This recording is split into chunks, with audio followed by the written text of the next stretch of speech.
Yeah, more than 1,000 bills have already been pre-filed, signaling an active session ahead. Yeah, and the governor will soon be taking the podium to outline his legislative goals.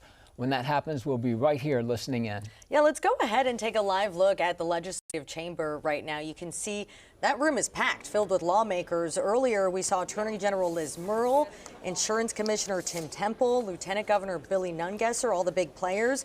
The House and Senate, they just gavelled in. They swore in new members, and they also got several bills on record. Yes, and there are 144 elected lawmakers who are there. That's 39 senators, 105 representatives. So while we wait, let's talk about what we're likely to hear from the governor. We want to start with the budget. This is the third year he's proposing a standstill budget of about $47 billion. Yeah, and this is the third year for that. There's a lot of questions about what are the reasons for keeping the same budget. Well, most agencies would receive about the same level of funding. An independent think tank called Invest in Louisiana, they were at Rotary Club in Baton Rouge just a few weeks ago. They released a report saying that the state would be in a $300 million shortfall by 2027. That number then jumping to $1 billion in 2029. Yeah, of course, Governor Landry disagrees with that. He says from previous years we had a lot of pandemic spending, which cost a lot of money, and short-term construction projects, and those won't be happening this year, giving the governor more money to spend on some of his other priorities. Yeah, but now on the other side of that, the federal government cut spending to Medicaid and SNAP, which now the state has to incur those costs. Inflation, that's all costing people a lot more. And also that impact to Medicaid, as I was talking about. Yeah, so a lot of people are upset about that. Another big cost for the new year is the education funding, and Governor Landry plans to spend a lot of money on that. Yeah, we will get to that in just a moment, but first, here is another live look at the legislative chamber. Lawmakers, you can see, are there right now. You see our camera crew in the back. Yeah, and he could be walking in shortly because we see everybody getting up. Yeah. Looks like that is his entourage. Yeah, and there's the governor. There's the governor. And he's shaking hands as he walks in. And lawmakers have filled this room, and he's a little out here earlier than he was last year. Yeah, last year he came in after about 10 or 15 minutes. But there are 1,300 bills that have been pre-filed, and before we came on air, they were reading all of those bills. So there's a lot of topics that they'll be discussing. And you can just see the smiling faces as he shakes hands. They're all waiting to hear what he has to say. Yeah, this has been, for a while, they've been planning this. And over the last few years, he's proposed basically the same budget. So it'll be interesting to see what he's proposing this year. Yeah, we do know there will be a prayer, a national anthem, and then the governor will lay out his speech. And this event is open to the public. And let's be quiet and listen in.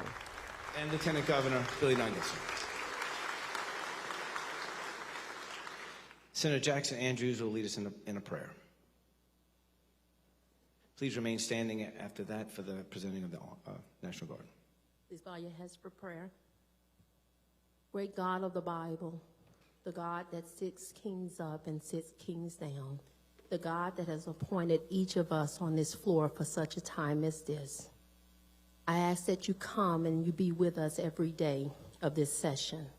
We pray for the governor, his executive branch, his family, every statewide elected official and their family, for the Senate president, for the House Speaker, for every member that you have allowed to be appointed and elected for such a time as this. Now, Father, pretty soon the governor will come forward and announce his agenda. Myself and other legislators have announced our agenda by the bills that we filed. Constituents, lobbyists, and interested parties will lobby their agenda. Father, let no agenda reign above your agenda. Let us submit to your will. We all think that what we filed is something that, Father, can benefit this state, but only you know what will benefit your people. So let us close our eyes to things that are not of you and open our ears to hear your voice. Father, there are earthquakes going around Louisiana. Protect our people and our infrastructure. Father, we're in the midst of war. Protect this country. Let Louisiana come together, not for a Republican, a Democrat, or independent agenda, not for an agenda based on where we live, but for an agenda based on you. For your word says, when the righteous are in power, the people rejoice. Let us each do something this session where the people will rejoice because they will know that we've heard from you and we've acted on what we heard. Now, Father, cover our families while we're away from home. Cover our districts. Protect, Father God, Louisiana. Let us honor you. Let us become one state under God. Show the nation how to live out the creed of the pledge of one nation under God. Let everything we do be about you. In Jesus' name, amen. Amen. Members, please remain standing while the Louisiana National Guard presents the colors.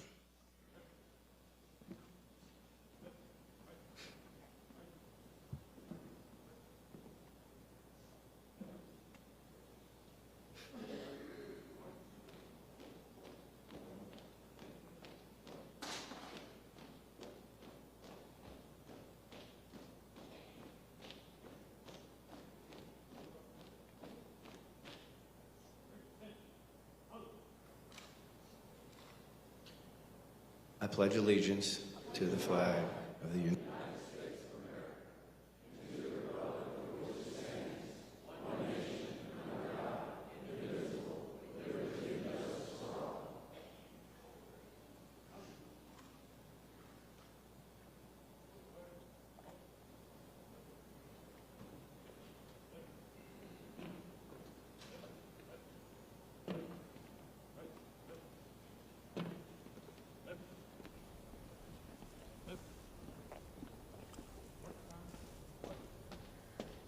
And again, that was State Senator Katrina Jackson Andrews delivering the prayer. Then we saw the color guard. After this, we are expecting the national anthem, and then soon the governor will speak. Yes, and it will be interesting to hear what the governor has to say because there are a lot of issues, that more than 1,000 issues that will be coming up in this session. So the governor will Ladies and speak. gentlemen, the governor of Louisiana, the Let's Honorable listen Jeff Landry.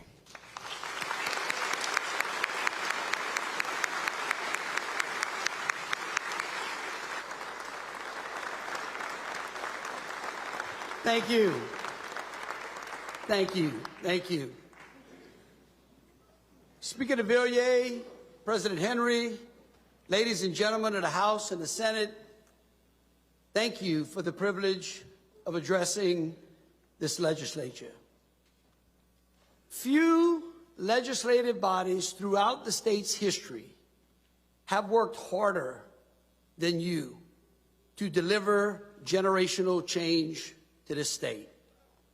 Without your collective effort, our streets would not be safer, our infrastructure would not be improving, our taxes would not be lower, our insurance reforms would not be working, our budgetary discipline would not exist, our unprecedented economic growth would not be possible at the scale that it is happening today.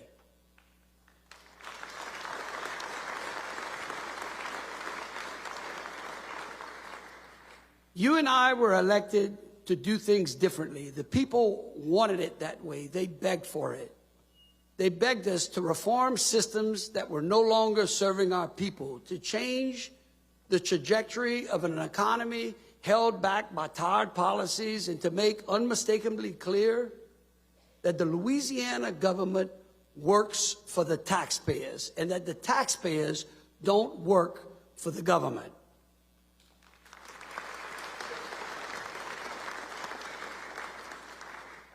After 4 special sessions and 2 regular sessions, I stand beside you to say that you have kept those promises.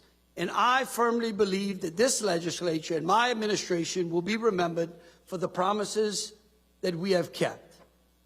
Now, before I go any further, I think that we should pause to recognize that our beautiful and magnificent country is approaching a once-in-a-generation milestone, the 250th anniversary of the Declaration of Independence on July 4th.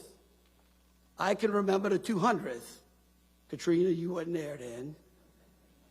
I remember how exciting. I worked decorating my bike. I was 5 years old. To think it's 50 years later. This moment invites every American to reflect on the bold decisions that shaped its destiny. And few states are more uniquely connected to America's destiny than Louisiana and the Louisiana Purchase. For the Louisiana Purchase was not merely a real estate transaction. It was a defining act of American vision. It doubled the size of the country. It secured our nation's future. It opened the door to Western expansion. And it set the stage for America's rise.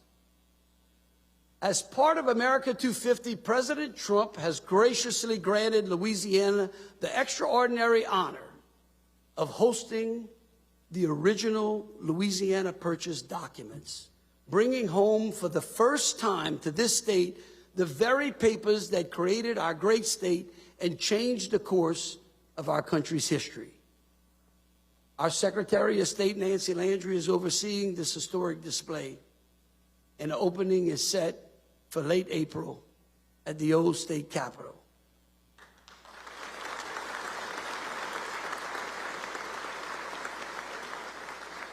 Stay tuned, because I want to invite each of you and all of the people of Louisiana to take part in this generational moment, because to me this is more than an exhibit.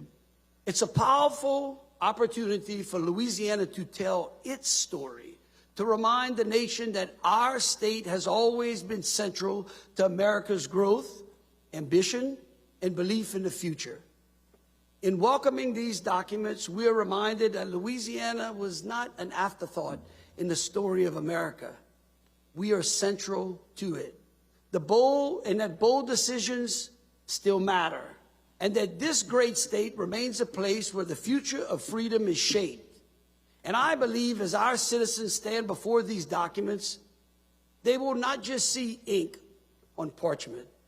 They will see proof that courage, vision, and faith in the future can change the course of history, just as we are doing today in this state.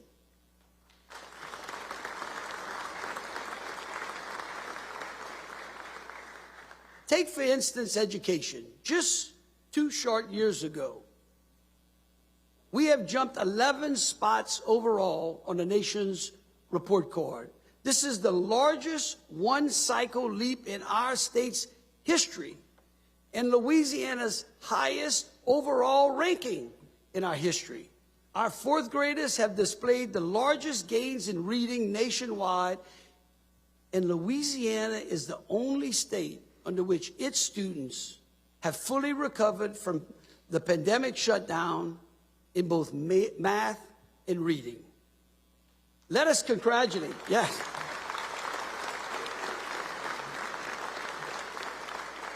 Let us congratulate the Bessie members and Superintendent Kate Brumley. Please, Dave.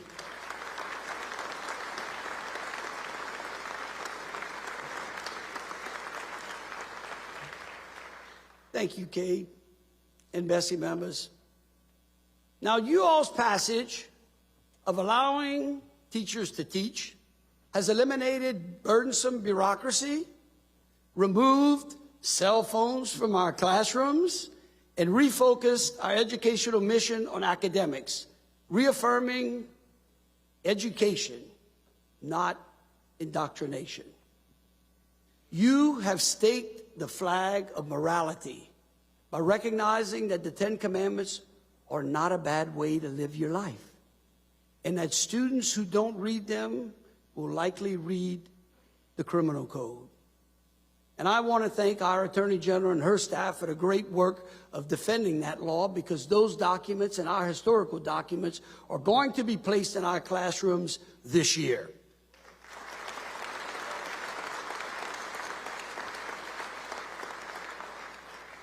Now, I encourage you to strengthen the Louisiana Gator program, helping families across our schools to have access to the schools that best suits their child. We must find a path so that the hard-earned money of parents follow their child to the education of their choice. Don't believe the media hype. The current statute allows us to provide opportunity while controlling the cost. Now, members, this spring, the people of Louisiana will have the opportunity to make a smart, responsible, and long overdue investment in our teachers. On the ballot, Amendment 3 does two critical things. First, it pays down on the massive, long-standing debt in our teachers' retirement system, and the debt that has restricted resources and hindered our support for our teachers. Second, it converts that progress into something teachers feel immediately: a permanent pay raise.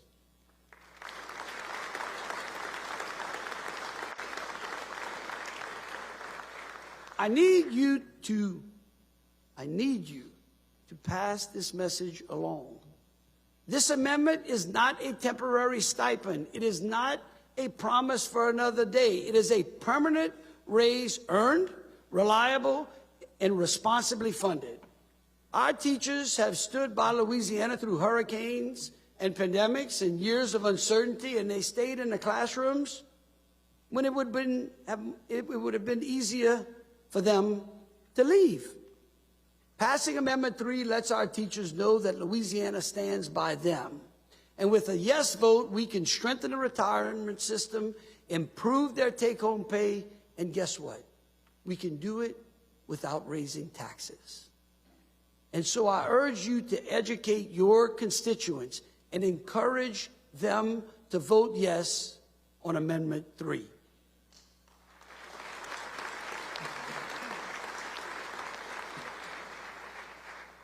Now, I promised you that if we prioritize reforming our complex and burdensome tax code, we could measure success. And there were folks in this body who said, we will never get to reform. We've tried it again and again. But you did it. And today we are seeing the fruits of our labor as the upsurge in business interests and investment in our state reaches historic levels. By believing in me, you have given our economic development team and ambassadors of this state the tools to generate worldwide interest in Louisiana. And it's no secret. You know, as our great Secretary of Economic Development says, capital goes where capital is treated the best. And our policies of abolishing the franchise tax, lowering income tax, tripling the standard deduction, eliminating special interest loopholes and exemptions, and drastically simplifying our tax code is treating capital the best here in Louisiana. The Tax Foundation now ranks Louisiana as having one of the most competitive and lowest tax rates in the nation. Give yourselves a round of applause.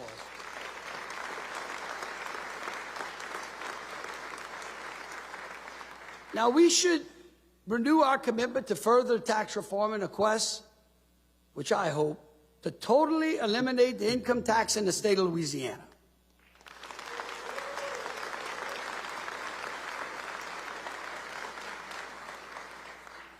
When we took office, Louisiana was not lacking resources, only belief. Today, that belief has been restored. Since we began, Louisiana has announced, listen to this, more than 124,000 new private sector jobs tied to billions of dollars in investment, diversifying our economy across energy, manufacturing, logistics, construction, and technology. Opportunity is reaching every region of the state. No longer are folks in Louisiana thinking, are the jobs going to come to my area? Where are those North Louisiana legislators? Huh? There you are. Huh? Huh?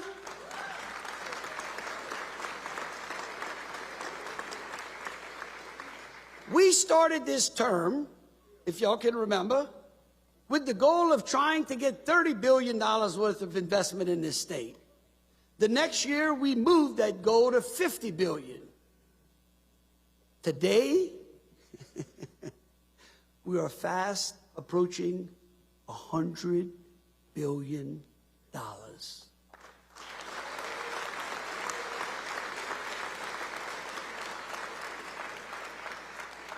The race to see which company gets us to that number, I mean, think about that. There's a race to see who can get us to the $100 billion mark the fastest. And today we're joined by Ben Dell, whose company, Commonwealth, is quickly competing to get us there. Ben, would you stand up? Let's give him a round of applause.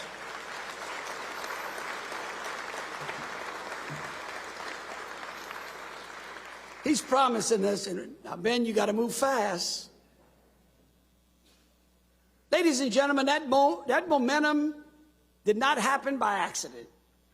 It happened because we cut taxes, restored order, reformed education, and we partnered with the business community to fundamentally change how Louisiana competes. We chose growth over status quo, execution over excuses.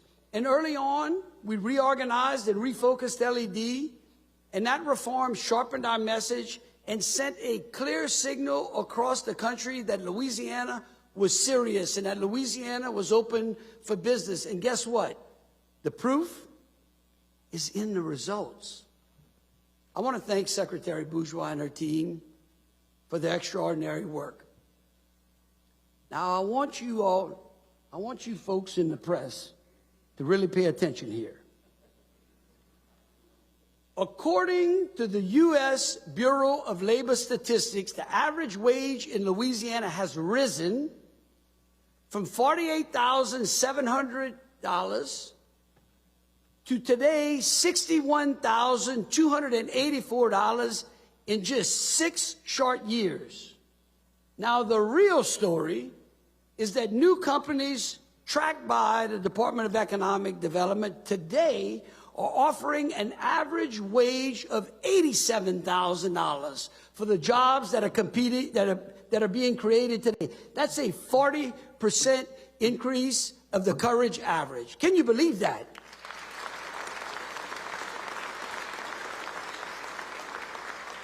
In every corner of the state, that is how families move from dependence to independence. But growth alone is not enough. Economic success only works if our workforce is aligned with the jobs that we're creating. And many times folks ask me why I am so passionate about this issue. Well, I want you to know, it's because at an early age I saw firsthand what happens when we lose focus on economic development. In the mid-1990s, as an economic development director myself in St. Martin Parish, I watched Washington politics and a failure to diversify Louisiana's economy devastate working families. When Congress passed NAFTA, the consequences were swift. Fruit of the Loom moved its textile machinery overseas after 3 decades of supporting middle-class families across South Louisiana. Those communities were hollowed out. Families were displaced. And our state was not prepared to reskill workers for any new opportunities.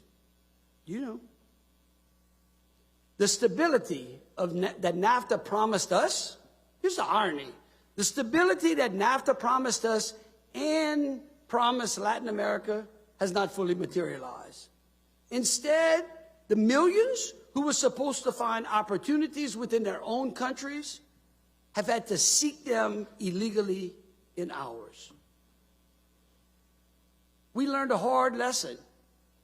Economic growth without workforce alignment leaves people behind. Today, we face a different challenge, but one we should be smiling about. We have more jobs than people ready to fill them in the state of Louisiana. Employers are ready, projects are expanding, opportunity is everywhere. But when a workforce system cannot move fast enough to operate at scale, guess what happens? Growth slows and opportunity begins to slip away. So we must be honest about how we invest in our people. Today, Louisiana spends more than $300 million on TOPS, while only $6 million of it goes to students pursuing vocational and technical education.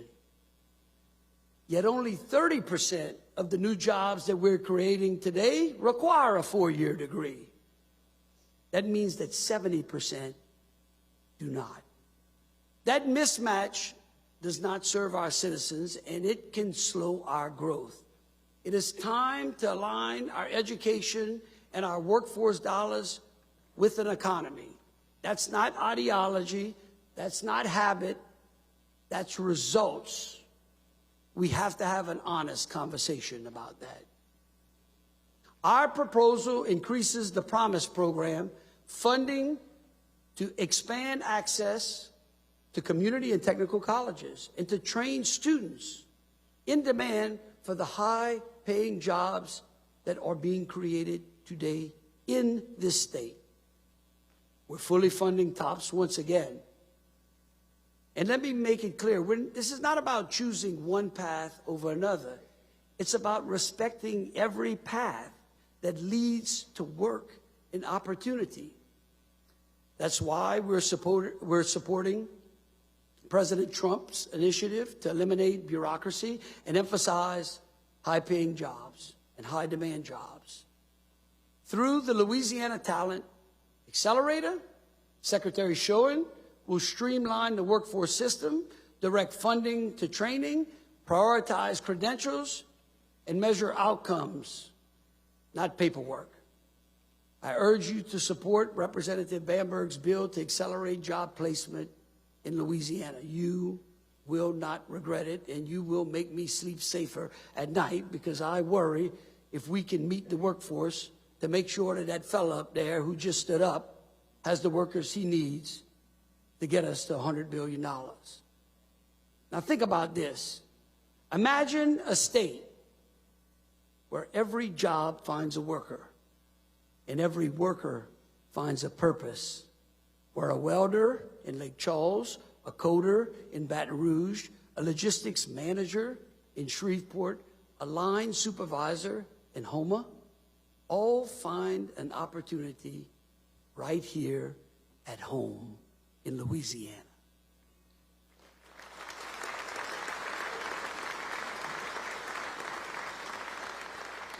Now, all the economic growth in the world doesn't matter if the people doing the work are too sick to benefit from it. And that's why we have focused on improving our health care outcomes. I see you, Senator Boudreaux. This is going to be good for you.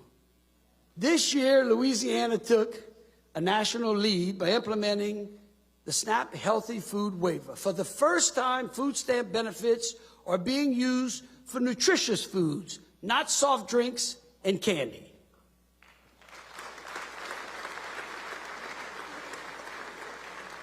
And that just makes sense, because better food choices mean better health and fewer chronic diseases such as diabetes and heart disease.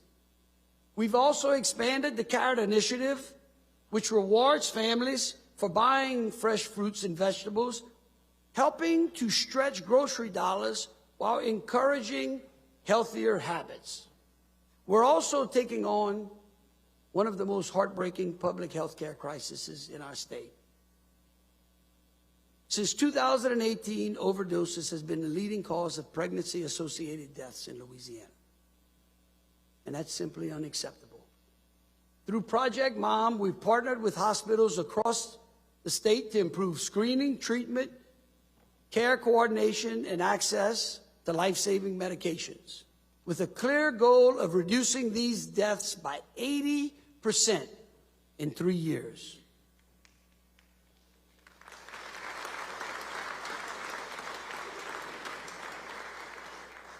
Now, access to care matters. And that's why last year we raised the Medicaid reimbursement rates to 85%. And it's working. More doctors are opening clinics, more providers are accepting Medicaid patients, and more Louisianians, especially in rural areas, are getting care closer to home. But access alone isn't enough. We've also reworked the Medicaid quality metrics to focus on outcomes. So it's not just about spending, it matters about the results that the patients are getting. And through the one-door transition, we are aligning health and workforce programs so that public assistance becomes a bridge from independence to from dependence to independence. I'm sorry. It's been confused sometimes. But it really is great when you think about it. And let me tell you another statistic. We have moved 100,000 people off of the Medicaid roll today. Those people are moving because of the job opportunities that I'm talking to you about. And if there is one thing that I want to be remembered for as governor, is how many people got off of welfare and got onto great paying jobs and opportunities that provide for their families. And that's the goal that we should all have.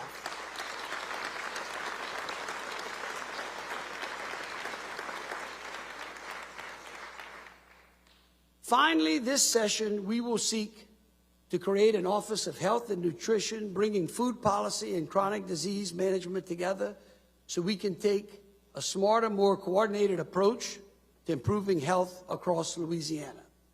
This is how we build a healthier Louisiana, a stronger Louisiana, by focusing on common sense, real results, and people, not programs. Now, one of the clearest examples of prevention done right is making sure the people that coach our kids know how to keep them safe. Today, we are honored to have with us a true Louisiana legend, world-renowned orthopedic surgeon, Dr. James Andrews. Dr. Andrews was born and raised in Homer, that's up north, where he played ball for the famous 1957 Ironman football team that reached the state championship with just 15 players. The team so impressed LSU coach Paul Dietzel that he offered every one of those young men a scholarship. I'm sure glad we didn't have the NIL back then. I don't know what it would have cost us.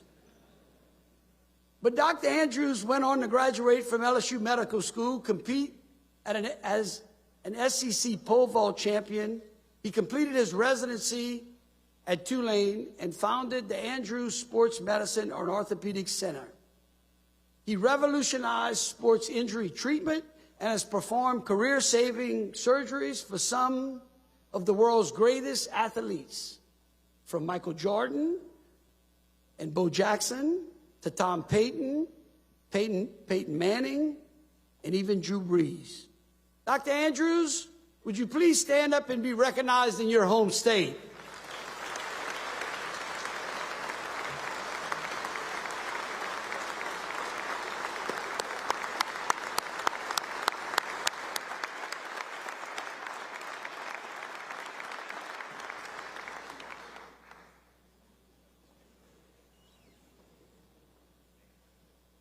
He founded the Coach Safely Foundation to make sure that youth coaches have the knowledge they need to protect the kids that they coach. Senator Edmonds' Coach Safely Act builds on that work by encouraging youth coaches to complete a short online training program that has already been proven successful in many other states. This common sense program teaches coaches how to recognize concussions, manage hydration, and keep kids safe and playing. It also reduces the liability exposure for our municipalities, our parishes, and our parks and recreation departments when those coaches take that program. Now, joining Dr. Andrews is Ryan Cross from Our Lady of the Lake Health. FMOL has agreed to fund this vital training youth coach program in underserved areas of our state.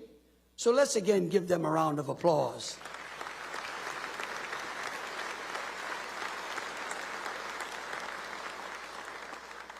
I just want you to know my mother coached youth sports for most of her adult life, and I know that she would approve of that effort as well. Now, prevention, accountability, and common sense shouldn't stop at our playing field. They should guide our budget as well. You have before you a responsible budget for the fiscal year 26-27, and it's built on discipline, realism, and conservative money management. A year ago, we committed to ending the old habit of funding ongoing government with one-time money. That's something that has eluded governors again and again. This budget keeps that promise.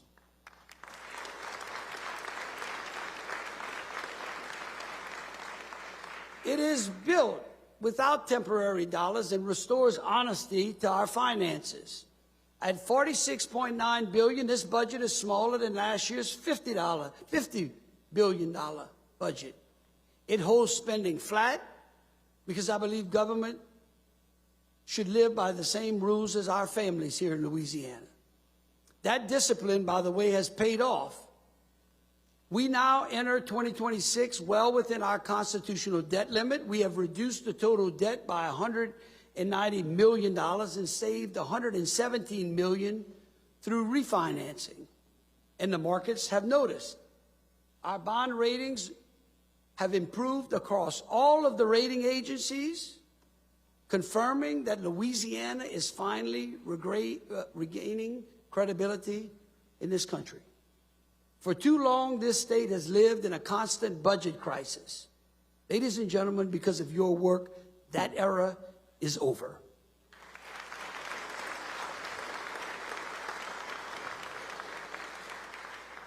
From cutting $3 billion in spending in our first budget to holding spending flat while delivering the largest tax cut in the history of this state, we are proving that fiscal responsibility and economic growth go hand in hand. And while our fiscal responsibility program is complete, our commitment to efficiency is not.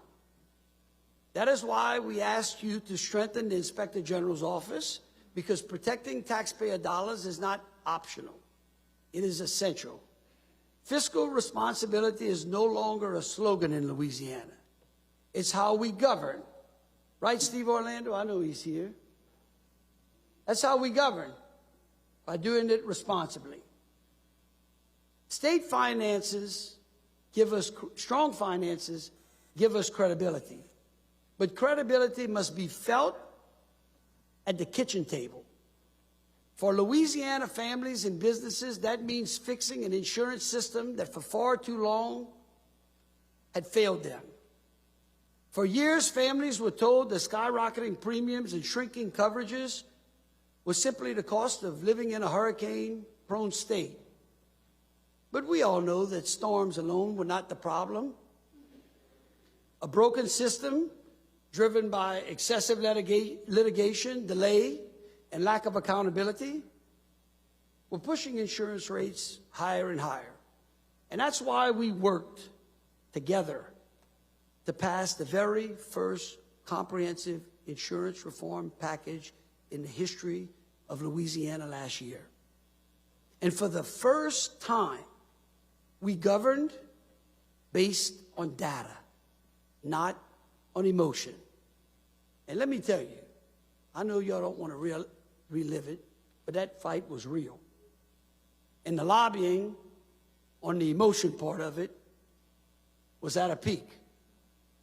Now, last session, while the Senate was debating House Bill 148, Sharon and I left for Baton Rouge to go home, back to Broussard, for some dinner and a night back at the house. And I tell you, there's something about this place since the days of Huey Long. If the legislature's in session and the governor leaves just a bit, I don't know, the lobbyists take control or something. But I had been promised that that bill had no problem. And as soon as I sat at that table, as soon as I'd gotten served a nice adult beverage, and she did too, the phone started ringing. And I was asked to come back.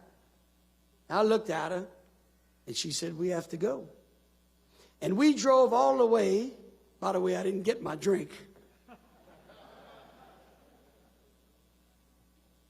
But we drove all the way back from Lafayette, back to Baton Rouge, and on the way there, I called and asked for the 4 lobbyists who represented the 4 largest insurance carriers in this state to come and meet me. 3 of the 4 came, which told me a lot.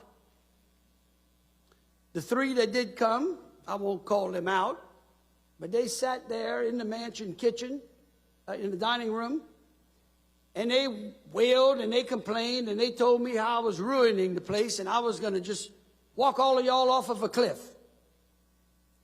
And I listened to them and I told them why they were wrong. And then one of them got a little abrupt with me, and he told me that if that bill was passed and if I signed that bill, that his company was going to move out of the state of Louisiana and devastate the auto insurance industry in this state, the ability for our citizens to get a policy. You know what I told him? Beth, you know what I told him? I told him to go. Something that sometimes y'all need to tell those lobbyists. Call their bluff. He looked at me. I thought the fellow was going to pass out. He said, "What do you mean, go?" I said, "Go. Just carry yourself out of Louisiana. Because when you leave, I'm going to go around and work for the fellow on the other end, which is Farm Bureau, which has a corporate presence in this state. And I'm going to work to move all of the policies that you hold over to them. And that's going to increase their book of business and allow them to drop their rates." I said, "So you just go." But guess what? I want to thank the Senate. I want to thank y'all for having faith in me. I want to thank y'all for believing in data and not emotion, because you passed the bill. And guess what has happened today? Guess what? That fellow who told me that that company was leaving Louisiana not only has not left Louisiana, they filed for over a 10% rate reduction for their premium holders. Ladies and gentlemen, that is how you lead. That is how you deliver real services to your constituents.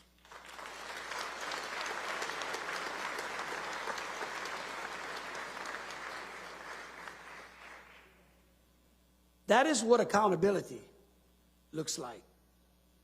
Together, we enacted the largest insurance reform ever. We reduced excessive litigation.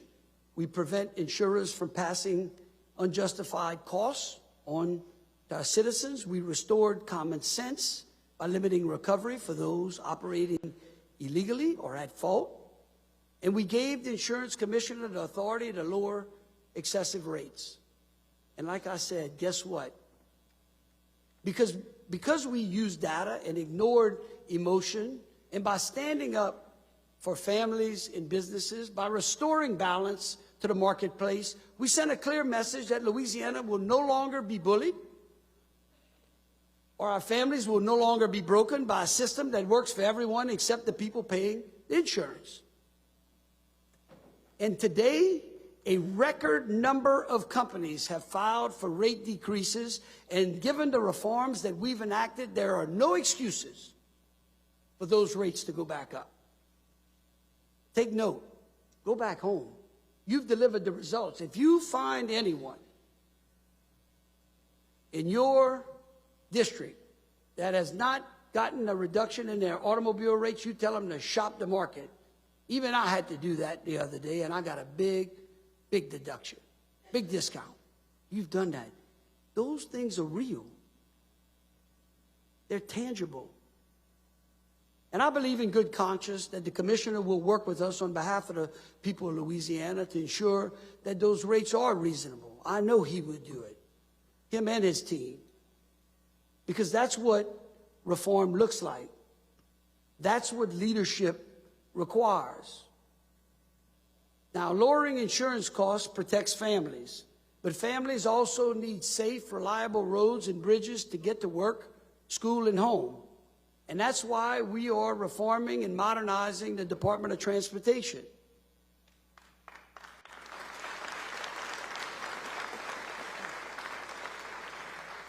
We're doing it because of y'all. Far too long, people sit in traffic, cross unsafe bridges, and wait years, sometimes decades, for projects that never seem to move. Now, the problem was not a lack of need. It was a system that moved too slow, cost too much, and delivered too little. And guess what? Together, we changed that. Following your legislation last year, we reorganized the Department of Transportation and Development with a focus on speed, accountability, and results. The new Office of Transformation and the Office of Project Delivery are streamlining design, cutting red tape, and moving projects faster from conception to construction. And guess what? It's working.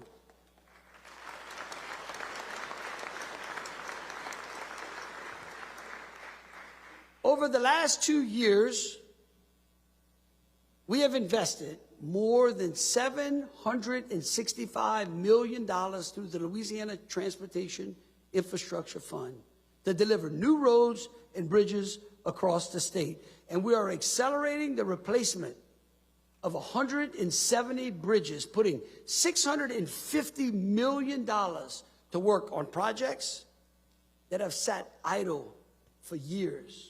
That's on top of the 62 bridge package that y'all gave us.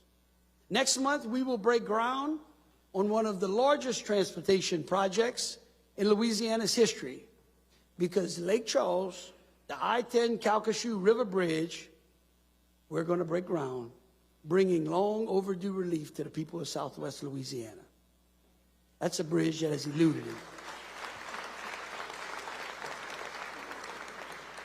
We've also created a new Office of Highway Construction focused on 4,000 miles of rural roads that don't receive federal funds. You know, those are the roads that you hear about the most from your constituents. As a result, as I said, we're delivering 62 bridge replacements simultaneously across the state. We're thinking long-term also, and that's why we're requesting you all to create a state infrastructure bank, a conservative revolving financing tool that allows us to stretch those dollars further, leverage federal programs without surrendering control, and delivering more projects without raising taxes. That's not rhetoric. It's about reliability and safety. And we are finally building a transportation system that moves at the speed of Louisiana's economy and delivers the results for our people. And I want to thank you for that.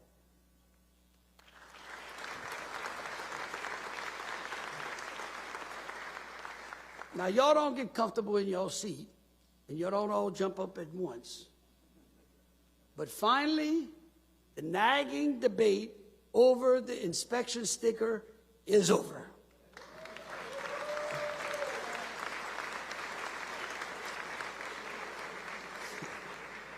Finally, technology is helping us find a better way. The traditional inspection sticker process is annoying, it's inconvenient, it serves little value to the safety of our roads and to the state agencies that interact with our motorists. We ask that you replace it with a QR code sticker for only $6 that we place upon your vehicle, and besides being cheaper, and certainly less frustrating than waiting in line to pay $10, that QR code will be capable of providing instant information to law enforcement about the ownership, year, make, model, and eventually, we hope, insurance coverage information as well, which will help us further enforce uninsured motorists on our states, further bringing insurance costs down. So, I think it's time to retire the inspection sticker. Do you?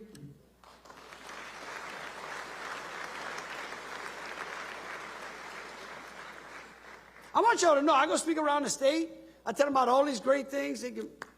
I say, we getting rid of the inspection sticker. People stand up. Some crazy state. There's a lot more people clapping than y'all. I can promise you. Unbelievable. It really is. It's so funny. Now, retiring the inspection sticker is about one simple idea. Government should work for the people, not waste their time or their money. And that same principle must apply beyond our roads. It must apply in our courtrooms as well. I've often said that the criminal justice system is a three-legged stool. You have law enforcement, prosecutors, and judges. And if even one leg is weak, the entire system collapses under the weight of the responsibility that it carries. That system failed yet again. It has a name. Jacob Carter. Jacob was from Washington State, where he owned a famous bagel shop. He came to New Orleans with his partner to enjoy our culture and our city. Instead, in January of 2024, Jacob Carter was robbed and gunned down, murdered in the French Quarter. Now, Jacob was a son, a brother, a friend. He was beloved. And I want you to know his family is here with us today. Would you please stand up?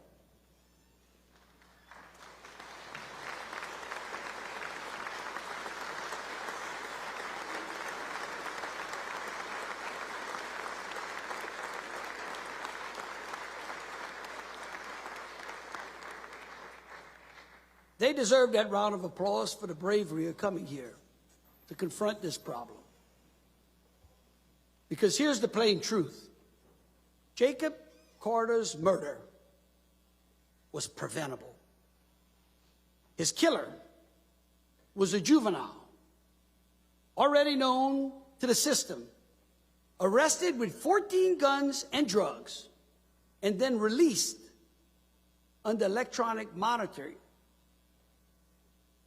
He missed more than 400 required check-ins. 400 required check-ins before he killed Jacob. During that same period, the monitoring contract expired without the judge or the district attorney either knowing or caring. On the night that Jacob was killed, the juvenile was not being monitored at all. And when those folks, when his family demanded answers and filed complaints against the judges responsible, those complaints were dismissed without even an explanation. That is not justice. That is not accountability. That is a system protecting itself at the cost of an innocent man's life. Now, judges hold enormous power, but they are not social workers with a gavel. They are the final gatekeepers of public safety. And when judges treat ankle monitoring like a suggestion, or let contracts lapse, or ignore check-ins, that's not mistaken. They are incompetent. And incompetence has no place on the bench. And make no mistake, that failure harmed that juvenile too. When the system refuses to enforce boundaries or consequences, it does not rehabilitate those juveniles. You know what that system does? The system abandons those juveniles. Let me be clear about the cost. Jacob Carter is dead. And his family up there is shattered.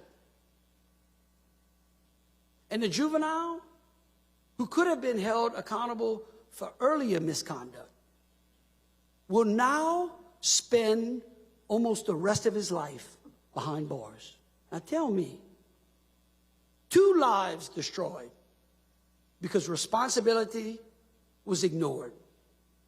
Again, that's not justice. You know what that is? That's negligence masquerading as mercy. Last year, the people of Louisiana voted for judicial reform. And I want you to know they were not confused. They were not misled. They knew and know that something is broken. And it's time for you all to deliver, because this tragedy will be relived again if we do not act. And this is not new. After Hurricane Katrina, this legislature, at the urging of Governor Blanco, recognized that the Orleans Parish court system was outdated and unsustainable. The legislature acted, consolidated, and reformed the system, but many of those reforms have been undone. Today, the consequences are undeniable. Today, the state spends more than twice as much on the Orleans Parish court system as it does in our largest parish in the state. And what's interesting is, unlike every other parish, we foot 100% of that bill for Orleans. 100%. Now, my budget supports a functioning judiciary. And through Troop NOLA, we remain committed to the public safety in New Orleans. But New Orleans' financial crisis confirms what we already know. The system is broken. And ladies and gentlemen, it's time for you to right-size it. And I get that New Orleans is special, and the city is important to Louisiana. But being special does not mean being exempt from accountability or being entitled to an outsized portion of the tax dollars we have to spread through 63 other parishes. Accountability in the criminal justice system must hold judges to the highest standard, ensuring that those whose actions or inactions perpetuate the systemic problems that we are dealing with. I strongly urge you,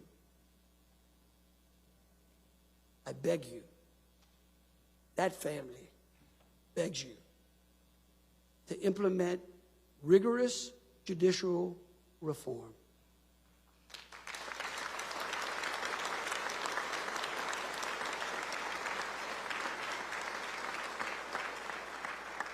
Because as justice delayed, denied, or neglected is no justice at all. Now, my message is simple and it's sincere. Louisiana families are not asking for favors for us. They're asking for a fair shot in a government that respects their work, their time, and their trust.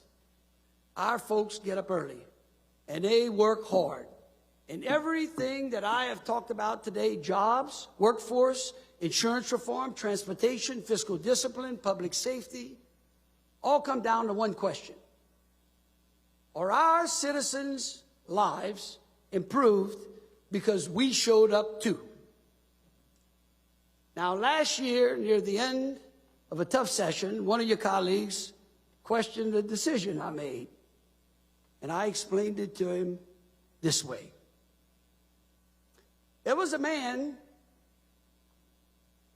whose wife wanted him to paint the house and spruce it up for the 4th of July. So he called the only painter in town. He lived in a little small town.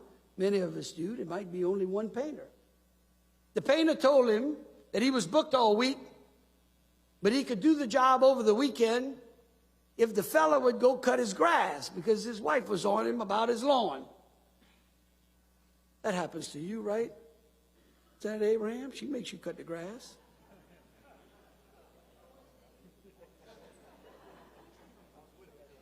Well, guess what? The man refused. Coincidentally, the man's neighbor needed his house painted too. Seemed like his wife was on him. He ended up calling the same painter right after, who again offered to work on the paint job over the weekend if the neighbor would cut his grass. This neighbor agreed. They worked out a deal. Not only did he cut the grass, he weeded the landscaping and put some flowers and whatnot around the house. So the painter painted the neighbor's house, and the lesson was simple. The man willing to cooperate got his house painted. Great things happen when we work together and we reciprocate duties with one another. We can make our own demands and achieve nothing, or we can work together and achieve anything and everything. And that's why each of you have on your desk a t-shirt that says, "Let's paint houses together." I know you would try, there you go, look at that, how pretty they are. Love it. Thank you, Senator Bass. Because when a parent drives to work on a safer road, when a family or a small business owner can afford insurance, when a worker finds a job that finally rewards their skill set, none of these things are occurring by accident. They happen because we have shown up, because we have worked together. May we continue to paint this great house together. May we continue to choose action over excuses. May we continue to create results over rhetoric. May we continue to employ courage over comfort. And if we do, there really is no limit to what we can do for Louisiana. God bless you, God bless Louisiana, and God bless the great people we serve.